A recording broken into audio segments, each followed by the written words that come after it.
All right. My name is Shala Werner. My family and I live at 1500 Matthews Road in Monona. And I'm just at this meeting tonight to voice some support for putting all city meetings on YouTube. And I did a little research. Our family recently moved here from the east side of Madison. And so it was easy and accessible to find old meetings when we lived there and find out what happened at meetings. And I felt like this would just be something that would also benefit Monona. And then I know Madison's a lot larger than Monona, so I looked at the city of Lake Mills, and they have a YouTube channel, and they have their committee meetings recorded, other town of Lake Mills or city of Lake Mills events. And so that's all very easy. You don't have to sign in or anything. You can just subscribe like any YouTube channel. So especially as somebody, both my husband and I are voters. We work 40 hours a week. We have 2 kids. So it's not always possible for us to come to meetings, either committee meetings or city council meetings in person. So just being able to review exactly what happened is important to us. And so technologically, I think we've seen with COVID that these types of things are not expensive to implement, and they honor the spirit of Wisconsin's open records policies. So that's all I have to say. Thank you. Fantastic. All right. And Patrick? Hey, Patrick Tequila, 6101 Ridgewood Avenue. Also in support of publicizing the meetings as much as possible and recording them and getting them out to folks. I served on committees in the city of Madison where almost all of the meetings were recorded and then put out on available streaming on the website for people to watch. So I also work in the service industry. I own a couple of restaurants, and representing my employees, knowing that their schedules are such that they can't always get to city meetings. And so like something that I hear from people all the time, that having that accessibility is a plus. So I fully support it. It's not very expensive, and many other communities our size do it. And the public's business should always be done in public, and I feel that this is important. Thank you. Great. Thanks for being here and speaking out. Anyone else? Yeah, I'll say something.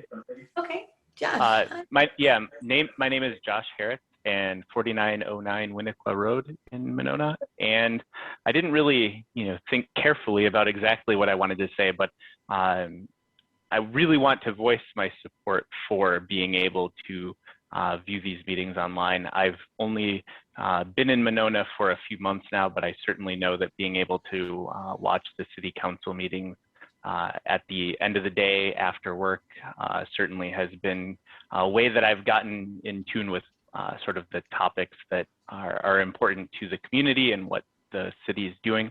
And I certainly know that having the flexibility to watch that at my convenience, and I think for others to be able to watch it when they're off of work and whatnot, is a real valuable service for the city to provide.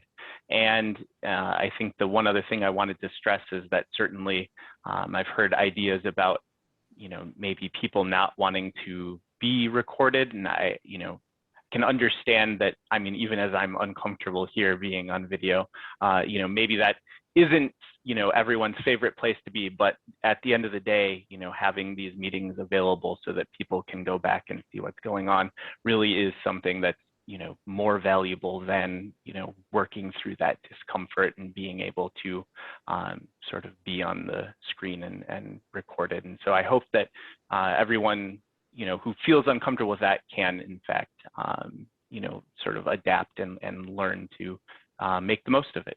So that's all I'll say for now. Awesome, thanks. So just so you know, you guys have the opportunity to chime in throughout our meeting. So feel free, I'll ask you questions. Does anyone have any questions for the people that spoke or? Okay, all right. Okay, so moving on. Sorry, I needed Yes. a little more time to get off mute. Sorry. Yeah, I have a question for, I guess, whoever wants to answer. And let me know if this is the wrong time for this too. I'm curious if, as guests, if you were to go in person, would you expect to just be notified that meetings are recorded? Would you expect to sign a waiver, or is it just kind of common knowledge? Patrick? So it's kind of implied that if it is a city meeting, and I'll bet the city attorney could chime in on that too, it's the public's business. So there's not really a requirement to sign a waiver. It's in public, so it's implied that, you know, recording is permissible. So I think that most people that have gone before meetings in the past understand that it will be recorded in some fashion. That's just my opinion, and I've had some experience with that. So, but I think it's generally understood that that's the case. And again, that's something for the city attorney probably to chime in on, that, you know, that sort of thing isn't necessary as far as a waiver. If you wouldn't mind, I'd like to add just like one point on that. I had a friend who was asking me questions about sort of the legality of recording and what that might look like, and did look up some information that suggested that, you know, even if the city weren't recording this, actually anyone from the public could show up and record a meeting with their, you know, cell phone camera, and suddenly that becomes, you know, I mean, it's like a fair, I don't want to use legal terminology, but essentially I'm allowed to do that. Someone else would be allowed to do that and then post that to YouTube, and it would sort of be outside of the control of the city's accounts, but it would certainly be a legal way of, you know, sharing the meetings. And so, you know, in knowing that, I don't think that anyone would expect that, you know, everyone should have to sign a waiver for a citizen's video to be published on YouTube. Susan? Christy, could you have Bill Cole speak to that? It's just hard, again, you know, again, realigning with the committee and being able to have the discussion with the committee. And it is great to have other people contributing, but it is a legal question. And I think since Bill is here, Absolutely. again, I've studied the public and open meetings law for a long time. Part of it's school board, part of it is my background. But I don't know all of your city ordinances, which may have effect on that. I know that in the old days when we used to come in and speak, we did actually have to sign something. So I think it just might help to have Bill kind of make sure we're on the right track on that. Yeah, absolutely. Hey, really, I was going to acknowledge that, you know, I think another thing that should probably become customary is that the chair should mention, okay, we're being recorded now. You know, if you don't want to be viewed here, turn your camera off, you know, kind of, you know, you could kind of tee it up for folks to give them that opportunity when, just so they're aware. So, but yeah, Bill. Really quick point of order. I know we're in the appearance section of the agenda, but I think that before we go further down this conversation, we should get to the actual agenda item. And if I just think we should, because I know there's an ordinance, so I think we should have a motion and a second on that ordinance to start that conversation before we get, just to make sure that we're talking about following rules and everything for meetings and whatnot. We should probably do that for the meeting. Yeah, good point, Eric. And I did want to clarify too that my question was specifically for the community members, because you're making an appearance, what would you expect if this was the norm? I wasn't trying to have anyone answer what's the law right now, because that's for later discussion. Just trying to, yeah, because we have you all here, that was my question, is what would you expect as community members? Great. All right, yeah, so I think that does close our appearances, and we have no unfinished business, so item 6, new business, City of Monona Community Committee Zoom recording. So yeah, I think then we'll acknowledge Susan's request, and we'll ask Bill to chime in on give us some precursors to this conversation. Sure. Thanks, Christy. Can everybody hear me okay? Yeah. Okay, everything that's been said so far is accurate. There is no, from a constitutional standpoint, there's no expectation of privacy in a public governmental meeting.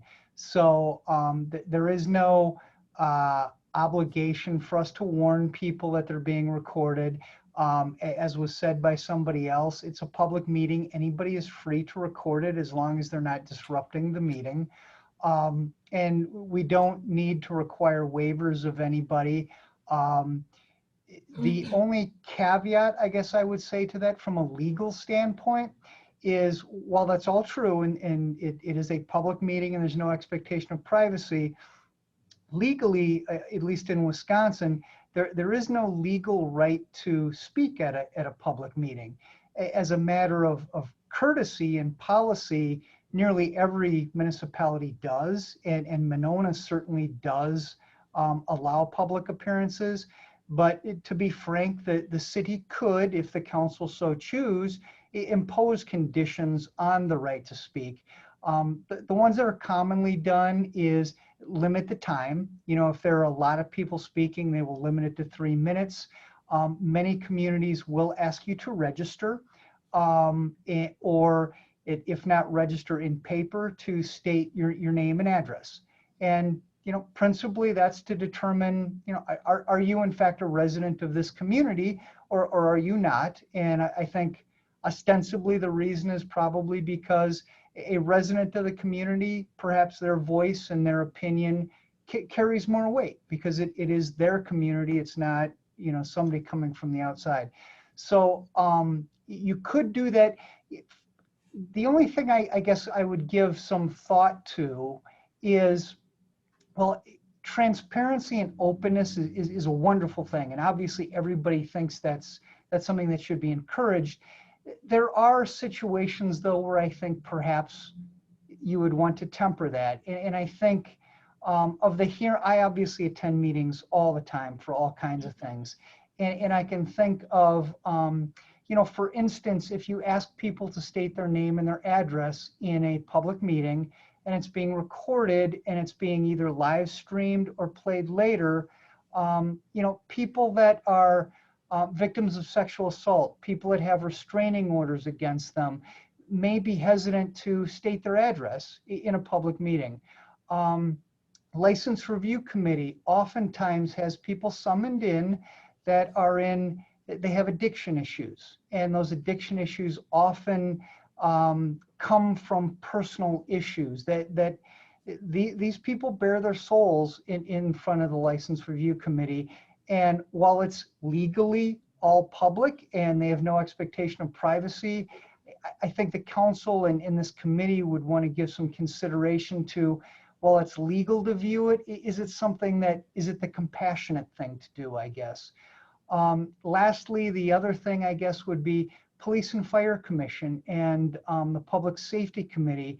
Those oftentimes get into issues of, you know, police will respond to domestic violence situations, sexual assault situations, deaths, things that are often very difficult to deal with emotionally for the people that are speaking. So I think you want to have at least a way to exempt some things. And in the resolution, I think that's in your packet, it does that. It allows the committee chair to exempt something and to state on the record why. And I think that may be a good balancing between openness and dealing with people compassionately, because they have a right to speak. And I think if you put roadblocks to them speaking, you may somewhat chill that. But other than that, from a legal perspective, everything that was said is true. I would be in favor of warning people that they are being recorded. I think that's just the appropriate thing to do.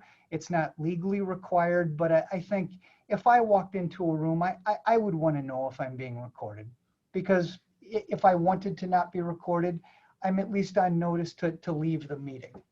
But other than that, I can certainly answer any questions that anybody has, but that's sort of the I guess, short summary of the law in that area. Yeah, those are great points, Bill. Thank you. I did want to let you know. Okay, I just wanted to add a couple of things on that quick. I did work with the city earlier, late last year, because a resident did have, it was a woman, and she struggled with the idea of disclosing her address publicly. And she wanted to speak before council. And so she had approached me and asked if there was a way she could get her address withheld. And so we did get that approved through the city, that if residents come and they don't want to give their address, they can register in advance in a meeting and provide their address confidentially, and then, but they don't have to state that publicly. So that's I think a really great way to kind of work around that issue you mentioned. And then also in the ordinance language or the resolution language, I did leave the exception of license review out, because I've been to those meetings, and whew, yeah, it can be kind of an uncomfortable, I was uncomfortable when I've attended those meetings and some of the questions that were asked of people. So I felt that that was the fair thing to do as well. So, okay, Susan? And Christy, I just wondered, who drafted the resolution for the council? That was a combination of myself and Leah and Will. Yes, and Bill's oversight. Okay, and so I wanted to just ask Bill before we really started moving forward on it. In number 3, this practice shall continue until such time as in-person meetings. And I would have deleted are able to resume, because that's an action. I mean, that's the action that you're looking for.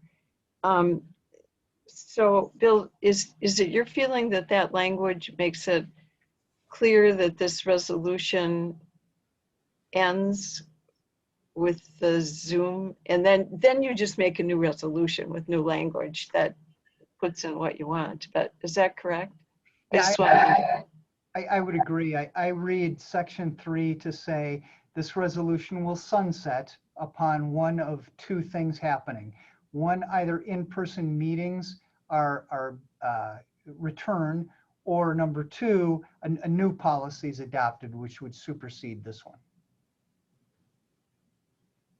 And that's obviously a policy call as to whether or not this body and the council want it to sunset or want it to be permanent. I would love to hear committee members' thoughts on that. Can I first, get a clarification that we're being asked to vote on this resolution, and then it's presented to council for a vote? Well, first, we need a motion and a second to even have a vote on it, but yeah. Yeah, thank you. Yeah. I'll start, since I talk a lot anyways at these meetings. So for folks, we have a lot of guests.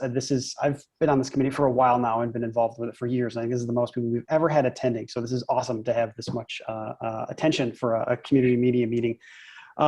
Just for some folks, just some background. So I worked for the local access station for many years, ran the local access station in the village of McFarland until a couple of years ago, and served for a term or 2 on the board of directors for the Wisconsin Community Media, which is the statewide advocacy association for local access stations. So these sort of conversations about what you film, open government was a lot of what I've done in my professional career, but then also being on the board of directors, a lot of stuff that we talked about, and how each community provides transparency to its citizens. And I don't disagree with some of the comments we were made about the idea of having open governments and having access to these different meetings. To be honest, I don't see this as an issue of legality or open records or open meetings transparency. This issue comes down to resources. We have a finite amount of resources in the city of Monona. If we didn't, this would be the no-brainer. Let's go ahead and do it.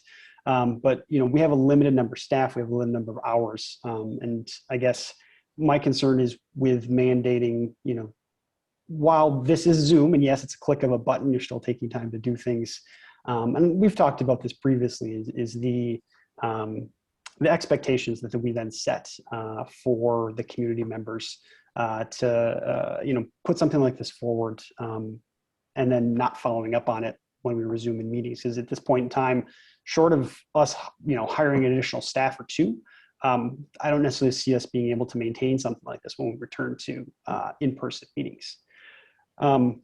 So I guess that's, if as we talk more about this, I think that's where the focus of the conversation should be, is not, the transparency piece, but more of how do we actually do something like this? It's very easy for us to do it in the short term. It's a couple button clicks, but how do we maintain that? How do we have this level of transparency and access moving forward? And so I think that's something that I think we should look at. And I would, instead of making this an ordinance that we put in the city, I would almost look at this as a policy that is something that is included in the guidelines in the agreement that we have between with this department, and then also what we have with the school district and the city. I know that within the agreement that was signed, it talks about different requirements of priorities of things that we record. So I don't know how something like this would impact that agreement. Would that be something we would need to renegotiate?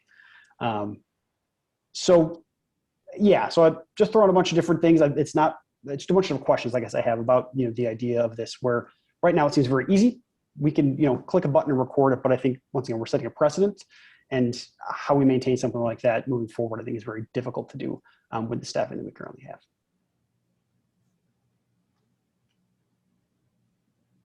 Amelia? Yeah, I was just poking around on the city's website, and I wanted to make sure that our guests, and echoing everything Eric said about how exciting it is to have so many guests, have actually been able to see the resolution, because it seems like maybe it wasn't included in the packet that's posted. And I didn't see it in other places online that this was talked about. So I did just want to draw attention to the fact that the resolution that the committee has been sent is very specific to the Zoom era, as it were. And I think Eric's point is a strong one, that I did a little poking around this afternoon, and I appreciate our guests raising some communities that do this practice. But, it is very hard for Monona to compare itself to Madison in terms of resources. And, this committee has explored before how many views Madison meetings see compared to their population and what that would translate to at Monona. I poked around Lake Mills a little bit, and similarly, it is challenging to talk about resource allocation when you see numbers like 8 views, 14 views. Granted, your bigger, committees, your council meetings are always going to have higher view counts, and of course your football games. But it is a big question for me if we can sustain this practice in person, what we're saying by starting now. I mean, I just would want to make sure, I guess, that all stakeholders understand that in the Zoom era, this may be possible, but it might not be able to continue. It's not that I'm closed to it, it's more just that I'm cautious about it. And those numbers are kind of disheartening to me when we think about having 2 staff members in this department. So those are my initial thoughts. Katie, and then Susan? I appreciate that Amelia has put that forward, and Eric. I actually talked to several people, and they are very interested. I mean, Will has already recorded several of our school board workshops for the community to be able to see, because they're so interested in our issues right now. And I greatly appreciate that.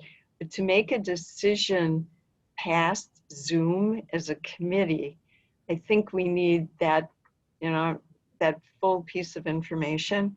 We need the costs related to staffing and equipment, and then how that could affect the time of Will and Sam in relation to other things. So is there anything we would lose if we were doing this? And I'm talking out of the Zoom area.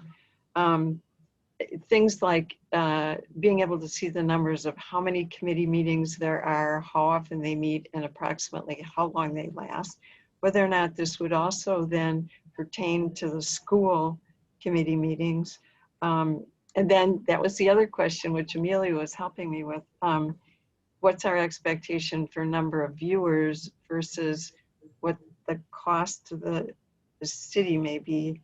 And is there, what, depending upon the cost, are there things we would have to give up either in Will and Sam's time or because of costs to be able to do this, to find a balance.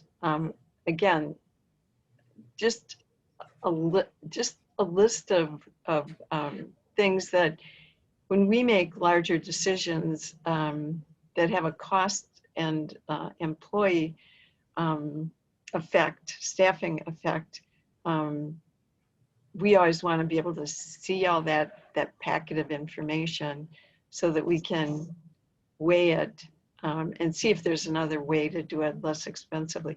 Again, during the Zoom, Will has been wonderful about helping us with getting copies of meetings. It's been great.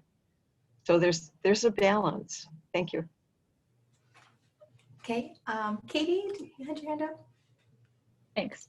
I guess I really just have two questions. One, rather than seeing this as this would have to take away from something that Will and Sam already do, is there a way to move this forward with a request from the council for additional resources for them, right? So that we're not asking them to take on more or do more with less, or do something else, cut off something else that they're already responsible for, but rather, make sure that the council and leadership at the city know that we've been asking for resources for a while as a committee, and as things continue to grow and the to-do list continues to get bigger, and is there a way to do that?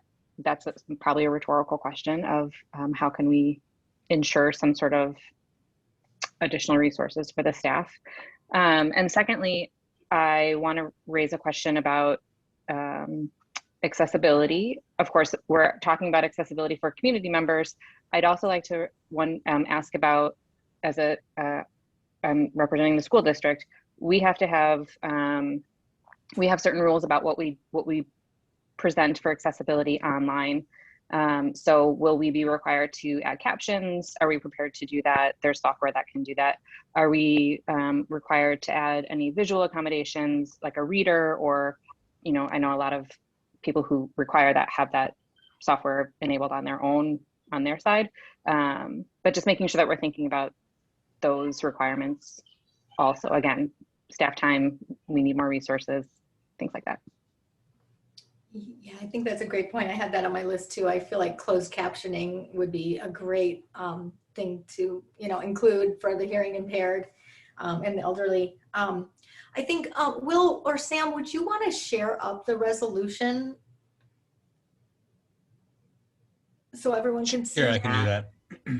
And then I was wondering, because I know you said that you thought you received some emails. I think we received maybe we received. Yes, Bill, what is we received a lot of emails from people expressing, in favor or not in favor. Do I want to share those on a screen share or just read them? How does that work here in the public settings? I haven't seen that happen much in council. Mainly people actually show up. You're asking about people that have registered for or against?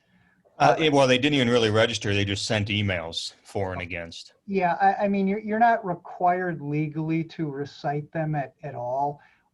You certainly can, although, if you start reading emails, that could get a bit, lengthy. It's probably just that the emails are going to be placed in the record, so they will be with the minutes, and the public can look back at those later if they wish to. But unless the committee desires it, there's no need to read them or anything. What we often do, Will, at Plan Commission, is we just read their name and say if they were in favor or against. Okay. And that might be helpful. Then we just get a sense of, where that lies. Okay, so let me pull those up.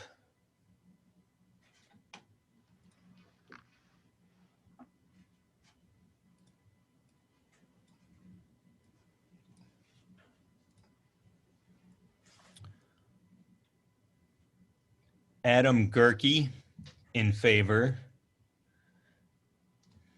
I'm not going to say all these names right. Ivo Rosendahl, in favor. Todd Stebbins, not in favor. Mike Vezeret, in favor. Sue Carr, not in favor. Kelly Slack, in favor. Mary C. Delaney, in favor. Sharla Bilchick, in favor. Ron Bilchick, in favor. Beth and Mitch Singer, in favor. Heather Owens, in favor. Erica Schneider, in favor. And Mary Anderson, not in favor. Okay, that's helpful. Thank you. Alder Goforth? Yes. Hey, I just wanted to add one thing that I should have added when I was doing my review and I didn't, and I just want to raise it for the committee to, I guess, consider. Obviously, committees go into closed session from time to time when it's legally permitted.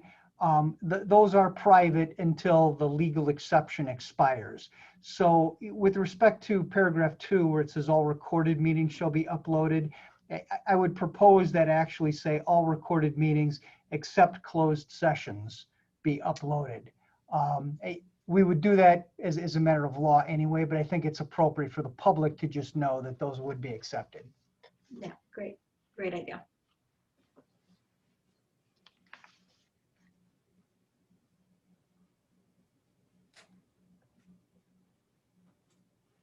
Christy, I have a question. Oh, yeah, about the sorry. City. So I feel like a missing piece of this for me, because the resolution is so Zoom specific and the Zoom is related to COVID-19. Mm-hmm. Have there been any conversations that you could fill us in on at council about when committees will be asked or required to meet in person again? I'm asking both as a interested individual and related to this, and also as a person with a human body who might be asked to present it in a public space again. And I'm also curious, I guess my offshoot of that is, are all committees created equal? May some committees, in this regard, determine that they will meet on Zoom forever, or determine that they will meet on Zoom through the end of the year, or determine that they are going back in May, or do you know anything about any of this, or anyone at the meeting? Yeah, we have not talked about it. I do know I saw a report today that that the number of COVID cases is drastically increasing. So it looks like we're in for a little while yet. So, and then I just want to make sure, because when Will shares up the resolution, it is very Zoom specific. And I think, I feel like all of the questions of, sustainability for the long term are valid. This, it's looking like we're going to be in this for a while in this right here on our Brady Bunch screen. So I feel like we should probably just stick to the resolution and focus on that and go with Zoom. And then, because we are not alone in our quest for figuring out how to do hybrid meetings for the long term. Pretty much every large organization on the planet is in that boat. And let's hope Zoom is working on a solution for us right now. But I feel like we should probably focus on the resolution as it's written. We wanted to talk a little about that sunset clause, that number 3. And then, for later discussion, just so we're not here tonight trying to problem solve how organizations are going to do the hybrid meetings for all of time. So, okay, Amelia. Yeah, just following off of that, something I'm having a hard time with then is it seemed to me like the emails Will was able to forward to us of public comments, and then some stuff I saw online. I'm not sure that everyone who contributed a public comment knew necessarily that the policy was so Zoom specific. And so it's, I take citizen comments very seriously, again, as someone who got my start that way. But I'm not sure everyone was given the information they needed or knew the extent of the issue we were discussing, or maybe the limited focus of the issue we were discussing. And so that makes it hard for me to know what our citizens think we're discussing versus what we are in actuality discussing. Well, I mean, it seems like the citizens are saying they want meetings available. So that's just kind of my read, but. Right, but is it Zoom meetings or in-person meetings? And I think that's the point of the sustainability piece. Yeah, understood. Were you able to find the resolution there, Will, to share that up, or still looking? Yeah, you ready? Sure, you bet.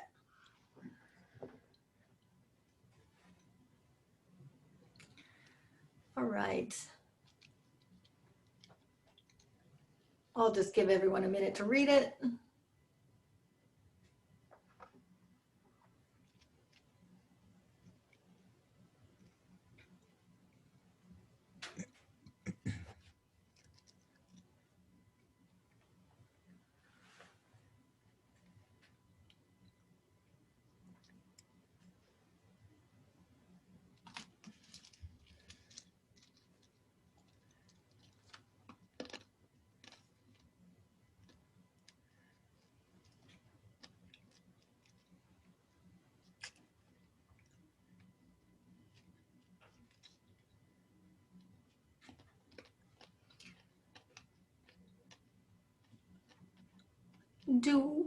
Can we discuss that number 3 a little bit more, on what people's thoughts are there? Does anyone want to jump in on that and share an opinion one way or another?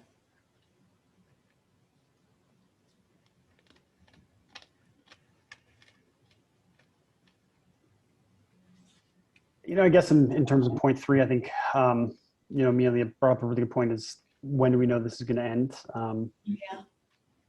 Yeah, I think Krista, you also raised a really good point. You're right. We don't know when this is going to end, per se, when this is going to change over. Where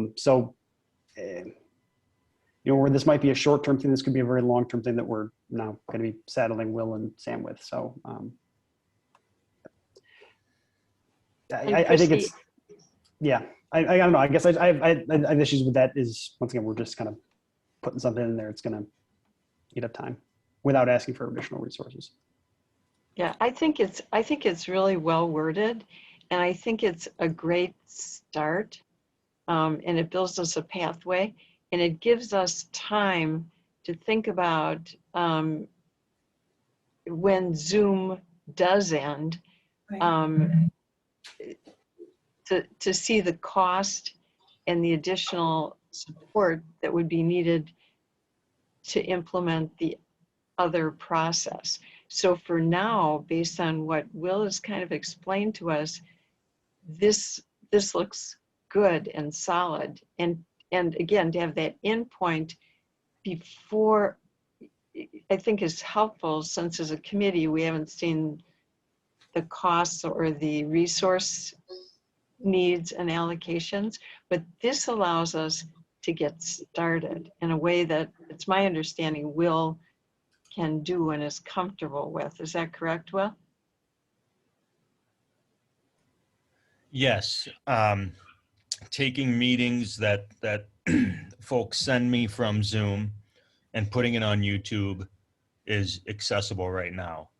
It does add a responsibility on our department, and one that if every committee for the city actually does right away, it will be an added requirement to our workflow on a weekly, daily basis, but it is something that we can handle now with our resources and the way our department's set up.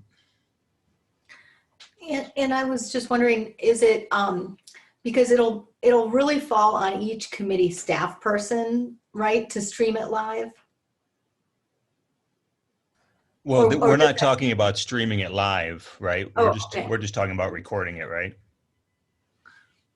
I guess I had thought that I guess I did put that in the resolution language that I sent over to Bill, but you're right, it's not in here. I was just hoping that it could stream live and record at the same time, but I think as long as it's available, I would say whatever route is easier for you and your department is probably the way we should go. Yeah, just recording it and having us upload to YouTube is definitely something we can add to our to-do list, if you will. If we were to stream every meeting live, that would be something a bigger discussion as far as resources, because that would be something that would definitely take our time, just being at every meeting to make sure that happens. Well, I know like our transit meetings are now being streamed live, and I have not seen you guys there. I know Mark Hutaker just does that. So I didn't know if every staff person at the meetings could do that. Is he streaming them? Where is he streaming them live to? Onto YouTube. I think he misunderstood initially, and he started doing it by hitting live. And so that one is a good example though, because I mean, I checked that maybe a month or two ago, the first one that he put up, and it was over 64 views. So it's definitely seems like people are wanting to watch meetings if 64 people have watched the transit meeting.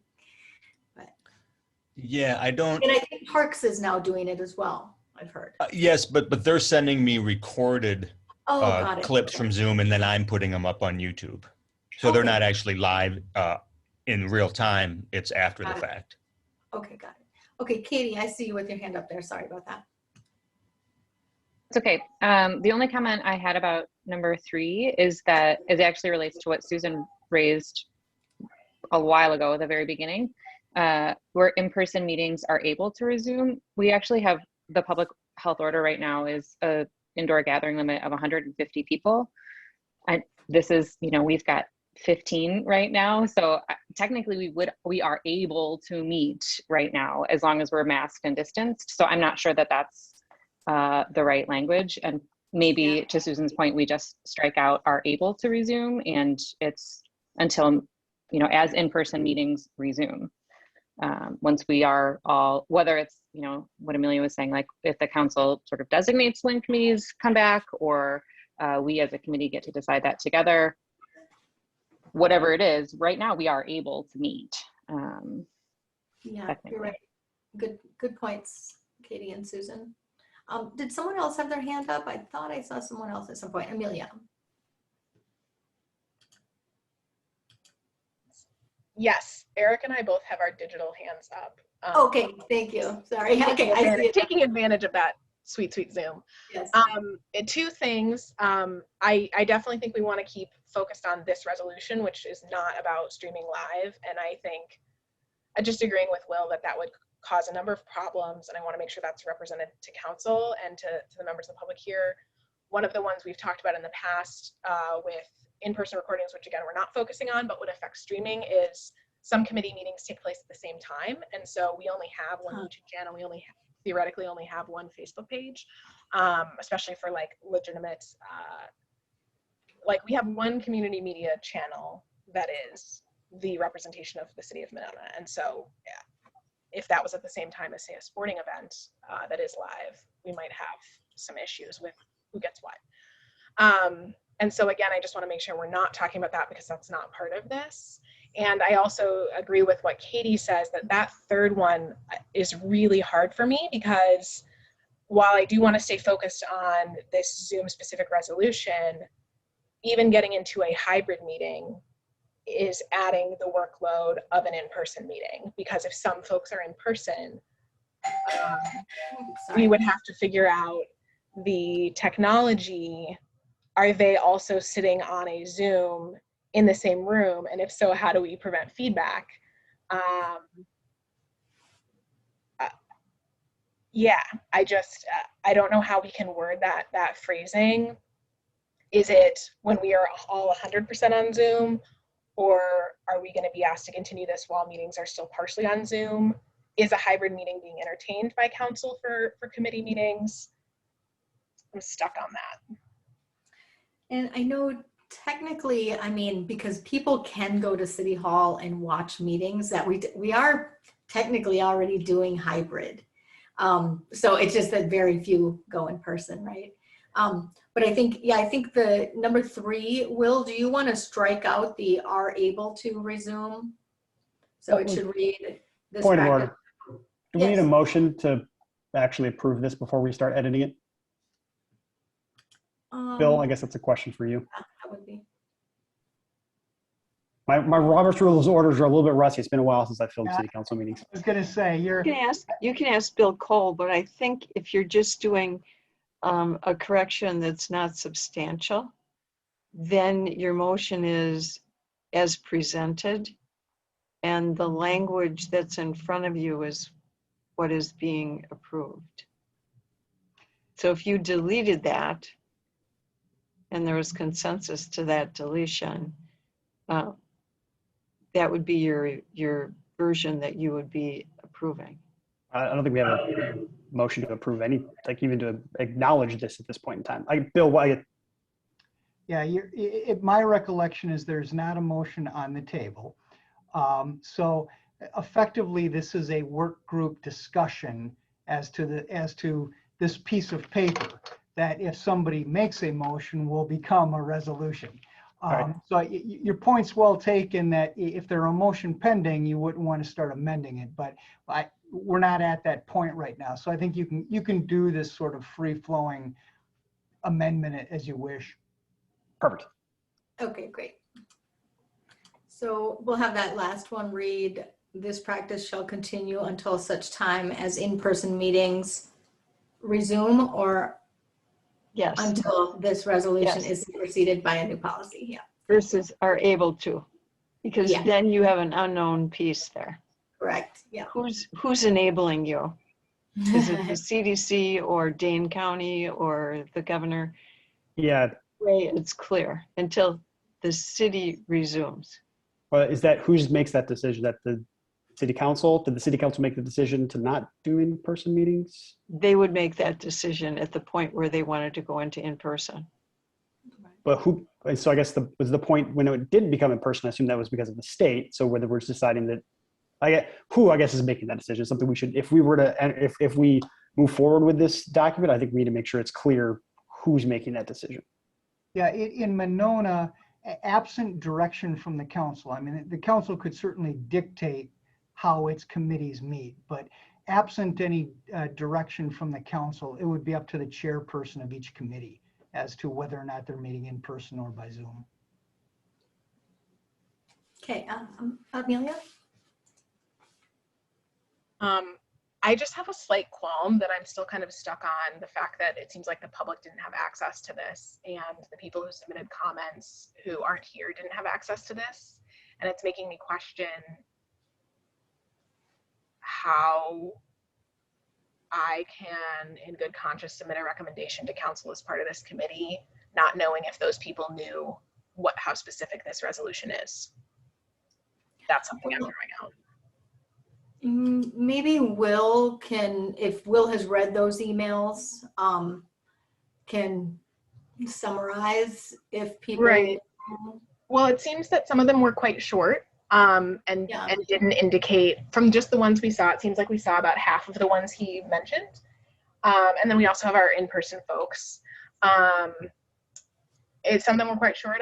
They didn't mention Zoom, so I'm not sure. And I know personally some people who submitted feedback and they were not aware that the resolution pertains specifically to Zoom. So I'm not, that doesn't feel right to me. In the issue of transparency, I think the packet should have been posted in full. Yeah, probably. I probably should make a clarifying point as well, is that because this committee is advisory, that even if this is put to a vote and it's denied to approve, I can still take this to city council and have this discussed and voted on at city council.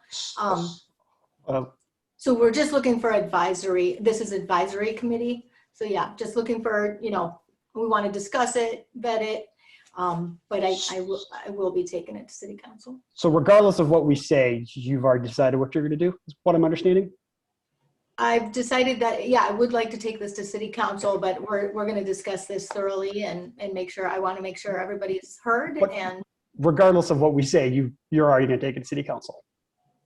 I do have that right, yes. Okay, so I make a motion to table this document to the next meeting. And until in that time, I think we need to have some answers, some questions about costs for captions, staff times, things like that. And then it also gives an opportunity for this to be posted for the public to actually see it. Second that motion.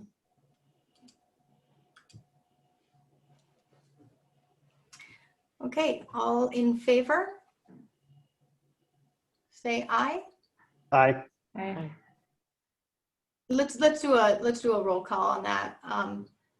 Eric is aye.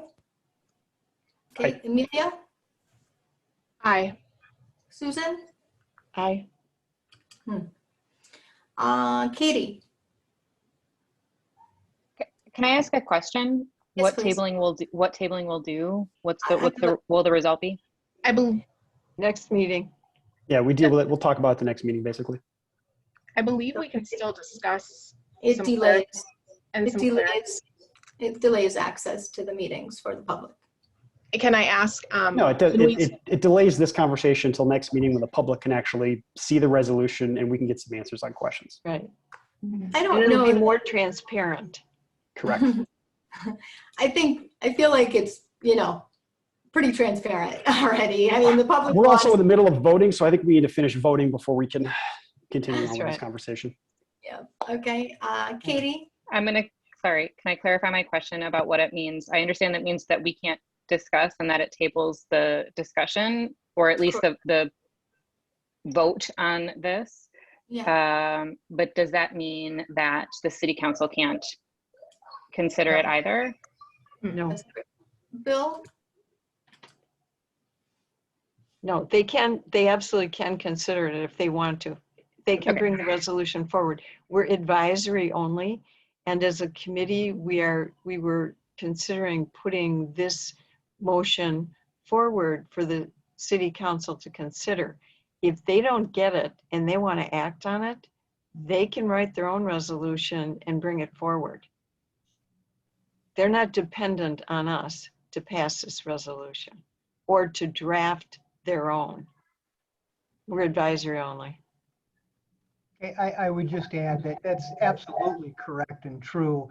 The practice in Monona for the councils, at least during my tenure though, has been to refer matters to the appropriate committee for input. They certainly don't have to, as Susan says, but I think that has been the longstanding practice of this council.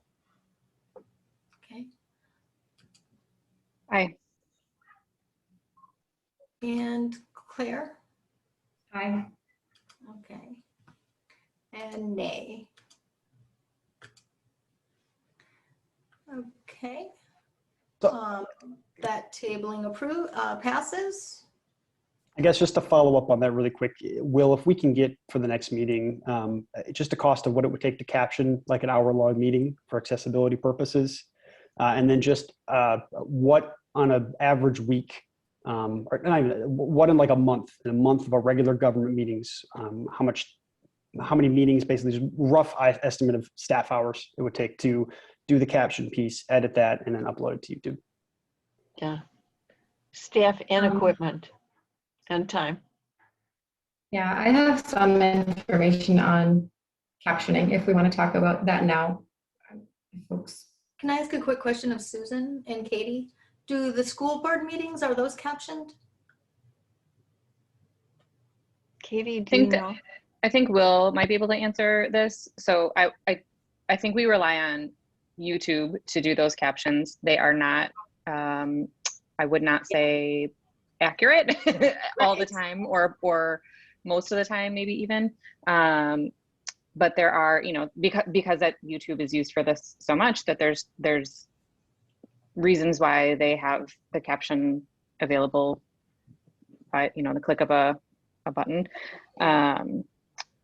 So I'm pretty sure right now we're relying on the YouTube closed captions.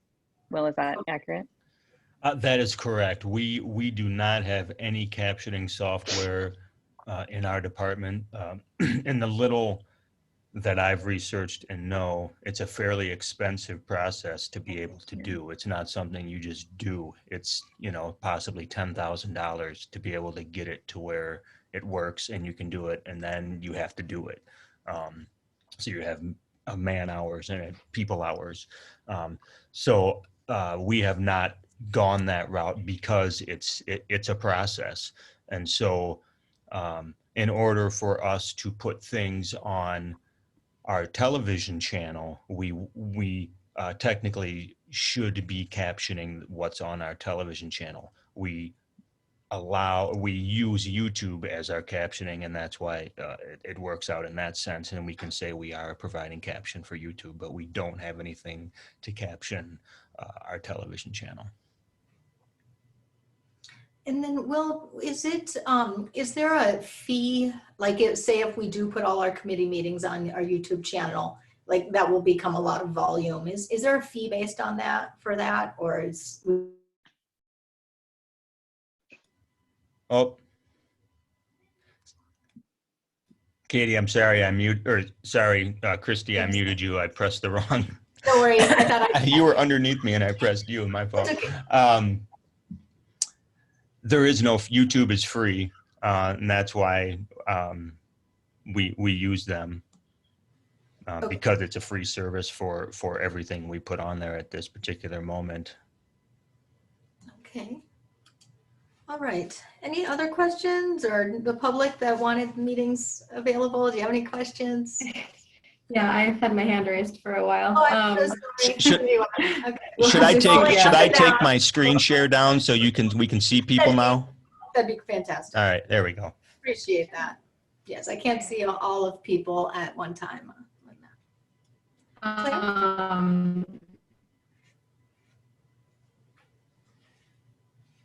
Oh, it looks like you're frozen. Claire. So I do.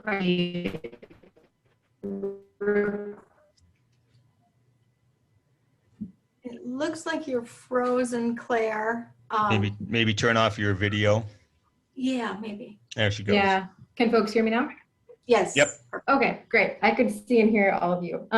Okay, so I do a lot of work with accessibility for my job and have done a lot of research over the past 12 months for training and things like that. I will say there are very few, in my opinion, it's unfortunate, but there are very few requirements in terms of the automatic captioning versus a live captioner.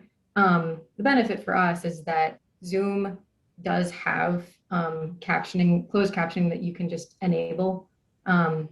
So for the purposes of even community members who would request more accessible meetings, that's something that we could offer. YouTube also, as Will said, has the closed captioning built in. And as Will said too, I've done a lot of research in the live captioning services, and typically you pay by the minute, so it does add up very, very quickly to be quite expensive. So I would just say too, with just considering that our audiences would in theory be looking at these on YouTube, to keep in mind some best practices with regards to closed captioning. So when we put up a resolution on the screen and have people read it aloud, we should be thinking about literacy levels of our community members, and then also folks that might be visually impaired, and read those things aloud so that that content is accessible for everyone. Just wanted to add those few things. Great points. Katie. All right, I'm full of questions tonight. I know we're not talking about streaming necessarily, but I'm wondering about, I know the city council is doing this and the school board is doing this, that a building is open, the public building is open where people can go to the meeting. So it is sort of this hybrid meeting. I think, Christy, you're the one who said, like, we are already sort of doing this in a lot of cases. Is that on the horizon for committees at all? I guess it is sort of maybe relevant, maybe not, because that's a stream, right? You'd be watching a stream, not necessarily a recording there. And then another question I have is, again, related to how long this might be going on. If you're like the school district, we are using a version of Zoom that Zoom created and has sort of benevolently been allowing school districts and maybe municipalities, I don't know, to have a decreased cost. Should that change and committees decide to remain on Zoom, or that the city decides to keep going, is that something that we need to consider?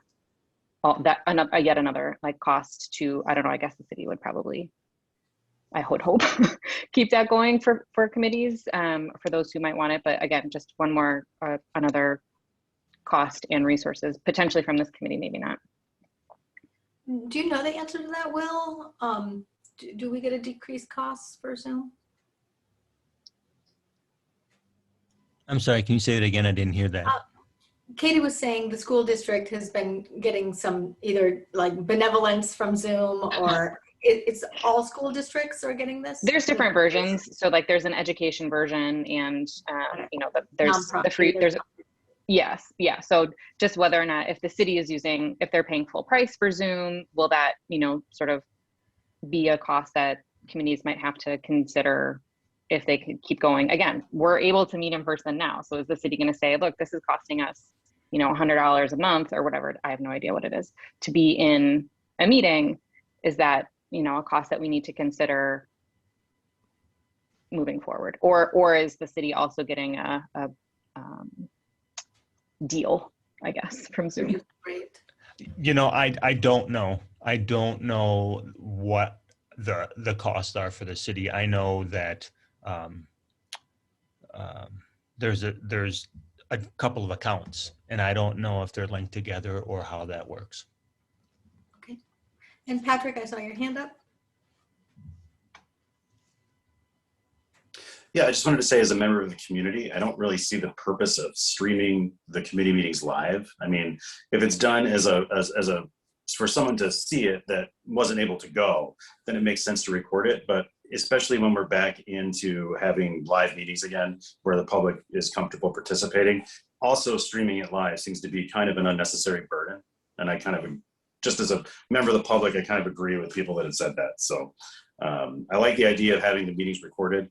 And I'm curious how much equipment would be actually required, you know, like a microphone and maybe a machine with a camera, and maybe the committee chairs can actually be responsible for recording that and uploading it to YouTube, or the committee chairs. I don't know, but just something to think about, just my 2 cents. Thank you. Yeah, and I know right now the staff person for every committee does man the Zoom, so it seems like that might be the, or maybe they could tag team with the committee chair. All right, how are people feeling right now? Do we want to discuss this more, or any other questions or thoughts from anyone? Amelia? Well, I appreciated Eric's sort of clarifying questions for our next meeting, and just want to emphasize that we make sure, I believe chairs and staff work together to put together packets. So we definitely want to make sure that any proposals are included in the packet. I also think that the agenda needs to include that we intend to discuss and vote on the issue, because that's part of a public packet.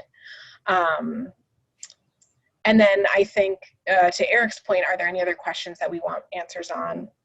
If there's a council meeting, which I assume there's at least one, if not two, before our next committee meeting, some discussion, guidance on that third point in the resolution we did look at about who's deciding what in-person is and when. I'm still really stuck on the hybrid thing. So yeah, I mean, I know that City Council does have our wonderful Brian Gatto sitting in the library for folks who want to come in person. But to my knowledge, he has a computer in front of him like I do today. I'm not sure if there is a camera set up for anyone who did show up. So how would they be included in the meeting is a question of mine. You know, one thing we could do, I think Amelia's questions are great, and we may continue to have some. I know it was just kind of putting this discussion together. So maybe one of the things we could do is take Eric's questions as a base. And I think, again, costs, staffing, equipment, those basic things, and then clarification of number 3, that's clear. And then anything else, we need to email Christy by next Monday so that she can put that, and then the list of questions, I agree with Amelia. I think that list of questions that the committee has should be a posted document, or will put them in the minutes, I think. But if we send them to her in email, we want to make sure everybody can see those questions. So I think it would be helpful to append those maybe to the minutes. Anything else you receive? And Will, can you answer Amelia's question? Because I don't know the answer to that either. Is at the library in the municipal room, is there a camera there? Is the big screen down? What does that format look like right now? For council meetings, we are in the municipal room in the library. And if somebody comes, they do have the option of walking in front of a computer and speaking. For Plan Commission,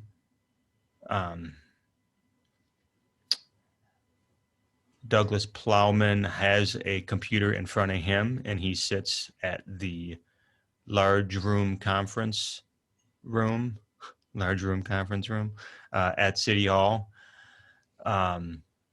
I cannot speak for any other committee, though. Amelia? Is Douglas Plowman a citizen who volunteered to do that, or a staff member? He's city planner. Oh, okay. Got it.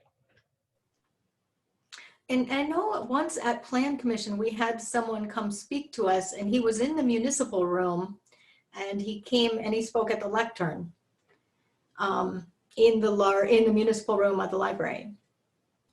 Correct. That's how we would do council. That's how council would be set up same. if somebody came. Okay. All right.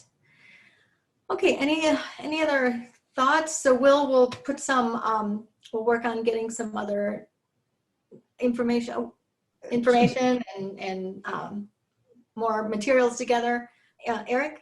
Yeah, sorry, just we got Bill here. I figure, one quick question. Is there a difference, Bill, between like ordinances and like department policy, anything like that, in terms of what we're doing here? I mean, I know there's a difference between like policy where ordinances, like, you know, the code that's in it, but from a practical standpoint, is there any difference between doing it as an ordinance versus doing it as a policy? Good question. So an ordinance, legally, there's only a couple things that have to be done by ordinances, and that's generally things that are punitive. If you can find somebody or take any punitive action against them, that has to be done by ordinance. Other than that, as a matter of sort of general municipal practice, permanent orders tend to be by ordinances. So zoning codes, licensing requirements, that sort of things. Things that are not by their nature permanent are done by resolution. For instance, authorizing the purchase of a police car, or implementing a new HR policy. Those are done by resolution. This type of thing would be a resolution, because it's not something you're going to codify. It's basically a directive to staff that the committees are to be recorded and uploaded. Okay, awesome, thank you. Once again, it's been a while since I've sat through endless city council meetings. Okay. Any other comments or questions? All right. I'm sorry, I just wasn't sure if Patrick had his digital hand raised from earlier, or, okay. Sorry about that. That's up there for before. I didn't see it was still up there. Yep, no worries. All right. Okay. All right, then it looks like we move on to item 7, reports and the director's report.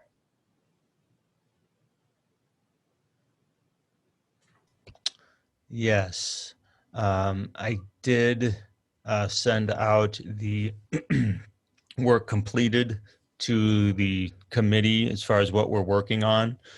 I would say a few of the big projects, or the big one, the happy feel-good story is that the AV Club students, a handful of them were back on Tuesday night, live streaming volleyball. So that was great to see some of the students back and doing stuff.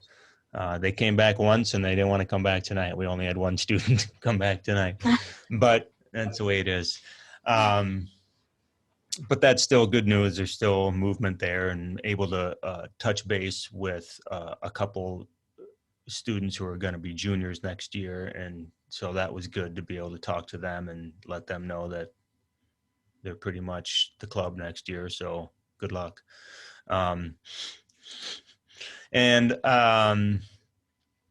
of course, the newsletter, and Sam can talk about that. As far as any big ticket items, you know, we just had a great photo session, media session at the fire department today. They had literally helped save a man's life back in January, I believe. And then they all got together with SSM Health and police and fire, and he thanked them because he had a cardiac arrest, I believe. And then he proposed to his wife. That would be strange. He proposed to his girlfriend, and she accepted. So it was a fun little event, and we got to record that. So that'll be coming out. That's a nice feel-good story. And then the regular things. One of the bigger things again is Kirk Swenson, who's our volunteer music program director, is gone. Still around, still doing his show, but he's not taking the responsibilities that he was, which, you know, in talking with him, he said he spent a good 10 to 15 hours a week doing those things. He was perhaps a little more detailed than, certainly more detailed than we're going to be able to be. But that's what made it so great. So that we'll absorb a number of his responsibilities between Sam and I, and lean on some volunteers to do some of the music things. And as we move along, hopefully find some of them that will want to step into a larger role. But that larger role requires somebody to really know what's going on and know the station, know the sound, know the music, and understand it. It would really be hard to just take somebody off the street who says, "I'd do that." That's not really how this one works.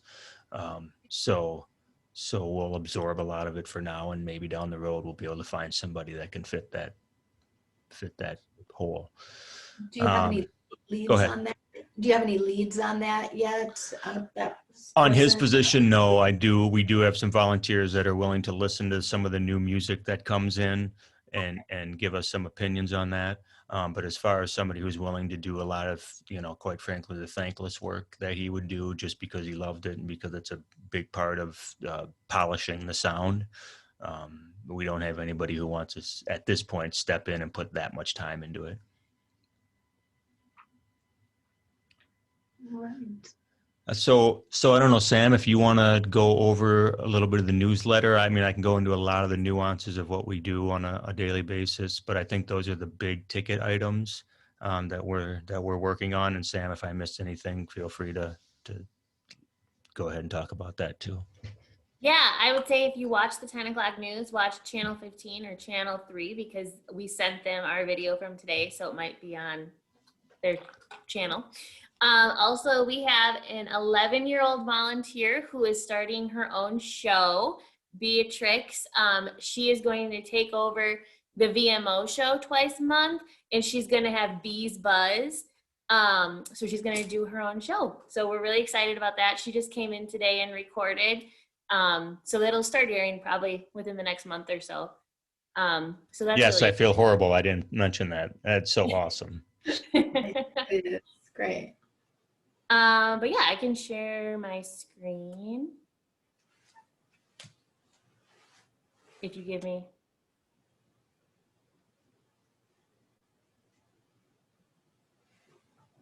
There we go. I just made you co-host, so you might be able to do it now. Okay. Can everybody see that? Uh-huh. All right, here are our details from the March newsletter.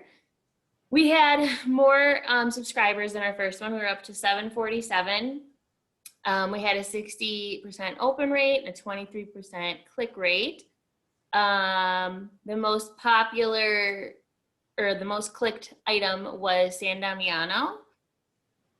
At least that was the article on the city website. And then the second most liked was the Friends of San Damiano button.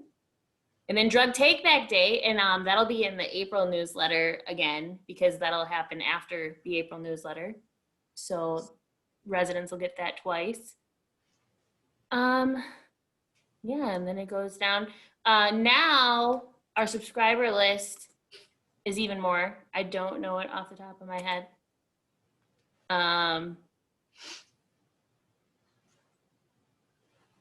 767. So we got 20 new subscribers since March. Yeah, I haven't started too much of the April newsletter yet. I did put a request out to staff for any items, but that's where we're at. Great, awesome, fantastic numbers. Thank you. Does anyone have any desires for the newsletter or thoughts or input on topics or anything for Sam? Amelia? I think you probably know this, but the library is opening back up to the public on April 21st. Please include us, and please set good expectations about the fact that there's not going to be a lot of space, any space to hang out or any play areas for kids. It's a in and out experience. All right. Masks required, thanks. Do you have information on that posted anywhere? Yes, it went live on our Facebook yesterday, I believe, Okay. and we're doing some press, but please reach out if you have any questions. I think we're planning to do a live remote that day from the library. Awesome. Fun, I'll be in it. Katie had something? I just have a question about, Sam, I heard you say you're asking staff for their, whatever they have to put in the newsletter. Are you sort of saying like every department needs to send me something? Or is it just like, if you've got something, send it my way? It's been a if you have something, send it my way approach. And if nobody sends me something, I'll try and go on their website and see if I can find something. Okay. Yeah, but that's how it's been going. Okay. If you do have to do sort of the follow-up yourself, is it, you know, I guess I'm thinking of like Public Works. Maybe they don't have something every month, but are you able to find content for every department? Or is anyone saying like, hey, you know, we want more coverage? Or are you is it like pulling teeth for some departments? Just trying to get a feel for, again, like, because I know how much work that can be, is trying to like dig up something every month. And if they're, even if it's like, you know, an email to staff that you can somehow repurpose, are you getting access to those things? Because sometimes, I think we all probably know this already, they're not thinking of things in a communications sort of perspective, but you could be. But sometimes people are also very reluctant to include you on messages. Like, why does Sam need to see this? It's not relevant to her. So, you know, but that certainly would make your life so much easier and make the newsletter obviously more relevant for the community too. So just curious how that's going. Yeah, there have been, well, recreation and library are super easy, and senior center are super easy to find content. Will, can you help me? I'm blanking on the name of the city worker who sends stuff all the time. So Doug Plowman, the city planner, Yes, he's pretty good he's good at sending amazing stuff. But yeah, to Katie, your point, I think is well taken, that, you know, Public Works is a great example. They're busy micro sealing roads and taking care of the day-to-day of the city and the infrastructure that they don't think in a communications platform. They think in a get the job done because someone's going to yell about their tires that they just bought. So, so that's right. So that's a great point. And that's one thing I think, I think what we've done is, and Samantha's done a great job at kind of, here's what I'm thinking. What do you guys think? Like, here, I'm trying to do the work for you. What do you think? You know, really, because we know everyone's got a bunch of work to do. So here's what we're thinking. If it works, great, then you don't have to do anything. If you got something, please send it. Kind of taking a passive approach, but a active passive approach, if that makes sense. And, So, and yeah. Sam and I, when we met about maybe, I don't know, a couple month or two ago, we had talked about like 3 weeks before every issue, making sure she's getting in front of those departments and putting out the emails saying, okay, time for content, just so she doesn't get forgotten and left out on that. 'Cause it's very hard to track it all down. And you do At some point, and I know part of it is trust and all that with the staff, but at some point I hope that it becomes less of a burden that you have to create that. And maybe, again, we're only 2 months in, you're working on your third one right now, so maybe these are high hopes, but just thinking about like how could that develop, right? Like how could there be a workflow or something to make that really seamless? And I think you've got, you know, resources here on the committee too to sort of think through those things as it becomes, again, like we're talking about adding a lot of things, you know, 10 to 15 hours at WVMO with music director, that's got to be somebody, at least for now, until you find someone. Maybe these recording, you know, all these things, they add up, even if it's just like nickel and diming your time. So thinking through those workflow processes and making things efficient. I mean, Yeah.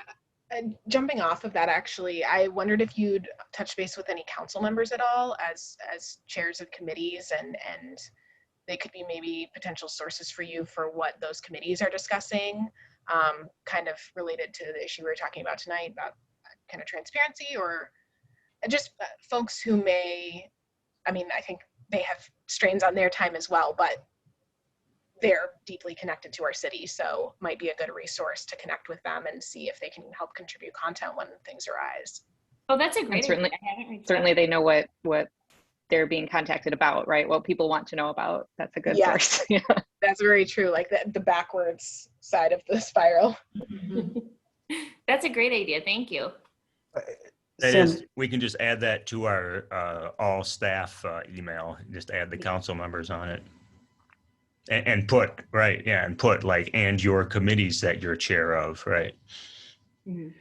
Samantha, forgive me, I forget, when you were putting this whole thing together, did you look at like what other local, like Fitchburg, McFarland, Cottage Grove do for like newsletters or anything like that? Okay, 'cause I just know if like, oh, hey, yeah, like Fitchburg's asking for these things. I can just, now I know to go debug Public Works about this type of thing. So, okay, you've already done that. So you're ahead of me. You're good. okay. And Sam, when's the next issue coming out? April 21st. April. Oh yeah, thank you. Oh, same day the library opens. Yep. Okay. All right. All right. Top of the newsletter. Yeah. We're okay with a soft open to start, but eventually people will want the information. Yes. All right, excellent. You know, I was going to say MESBA's doing their Earth Day cleanup. Oh, that's April 16th. So. Well, somebody should come into the radio station and probably say, hey, we're opening on April 21st. Yeah. I'm on it. There you go. Get Ryan on it. He never wants. All right. Okay, anything else from Sam and Will? All right, thanks guys. All right, community chair ideas or discussion. I don't have any other ideas or discussion to have. I think we've covered a lot. And any last comments or questions before we adjourn? All right, can I get a motion to adjourn? Moved. All right. Move to adjourn. Second. And second from Eric. And all in favor of that? Aye. Aye. Excellent. All right. Thanks everybody for joining. Great discussion. And thank you for all the folks who tuned in. Hopefully we see more folks at these meetings. So, always a good thing. Apply to join the committee. That too. Right. Yeah, absolutely. Yeah, thank you all. Okay. Good night, everybody. Take care, everyone. Bye-bye.